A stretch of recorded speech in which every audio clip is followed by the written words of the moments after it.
here's something to ponder. On what significant day in Philippine history did La Luna Café choose to open its doors, tying its story not just to heritage, but to the nation's freedom as well?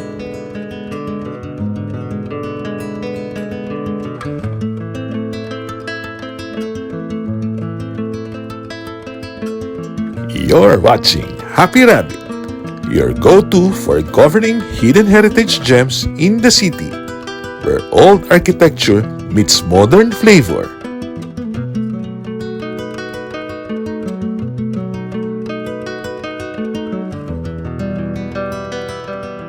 Today, we explore La Luna Café, nestled in Taguig.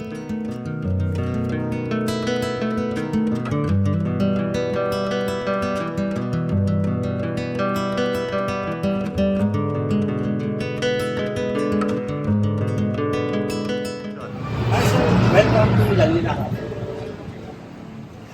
Pasok po kayo. The hidden gem. Unlike themed restaurants built to look old, La Luna Café actually lives inside a restored antique house. Its thick wooden beams, creaking floors, and capiz windows aren't imitations. They're the real thing, carrying the weight of time and memory.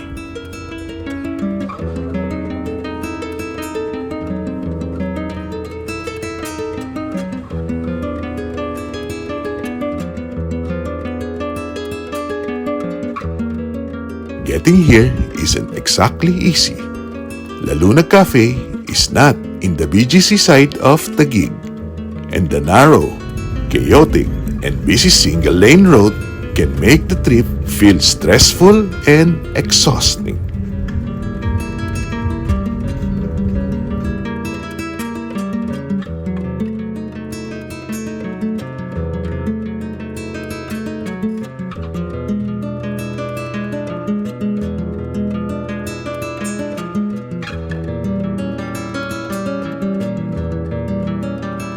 But the moment you step inside, it's like crossing into a completely different world. Quiet, charming, and serene. It feels almost like time travel, a true respite from the chaos outside. Patrons often describe it as a hidden gem nestled in Taguig. And truly, they were not kidding.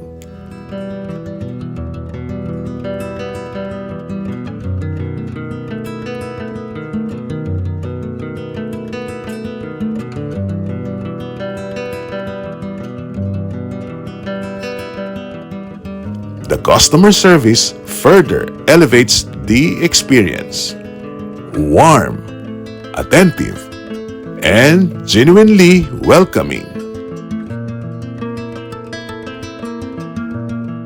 Po namin yun, more na Filipino food naman po kami. Ito try nyo na po yung bulalo, chicken pepeanin, kadyos, kibirel po, more pa po. Tinulang halaan po. Every meal and drink at La Luna feels curated and thoughtfully composed. We tried tapsilog,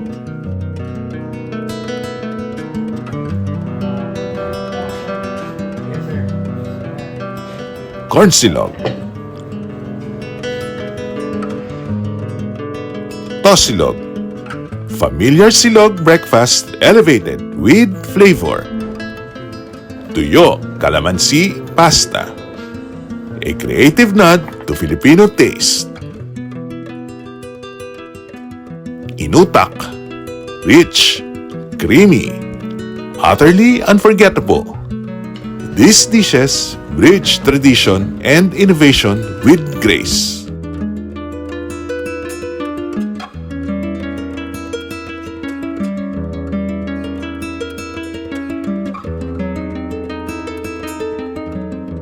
If heritage dining tucked in unexpected corners excites you, don't forget to subscribe to Happy Rabbit, your companion in reliving the past in modern times.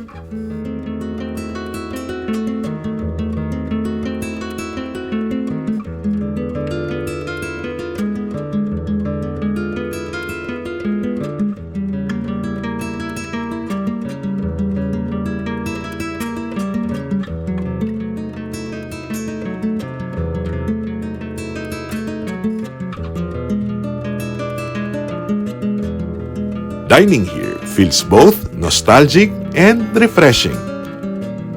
The food is rooted in tradition yet served with intention, making familiar flavors feel elevated. Combined with antique setting, the experience is like savoring the past with today's sensibilities.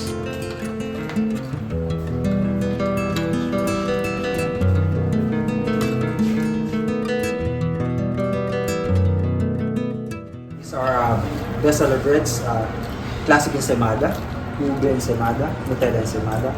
Also, we had local breads po, cheese bread, kalihim, then Spanish bread. Thank you.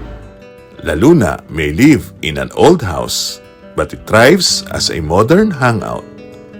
Students, artists, and cafe-goers bring life to its antique walls, proving that heritage spaces can adapt without losing their soul. We were also told that it has become a popular events place in the area, hosting intimate gatherings and celebrations against its heritage backdrop.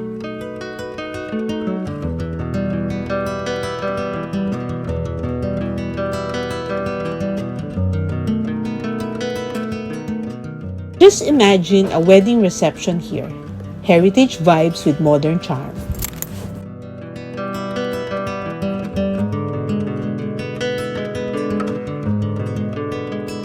By preserving this antique home and transforming it into a cafe, La Luna contributes to Taguig's cultural fabric. It demonstrates that history can find relevance in everyday life through coffee, food, and community. The answer is Independence Day, June 12, 2021. By opening on this date, La Luna Café didn't just start a business. It anchored itself to a day of national pride and remembrance.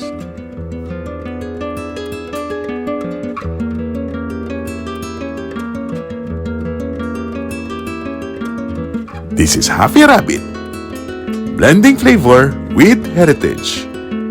If you enjoyed this spotlight, like, share, comment, and subscribe.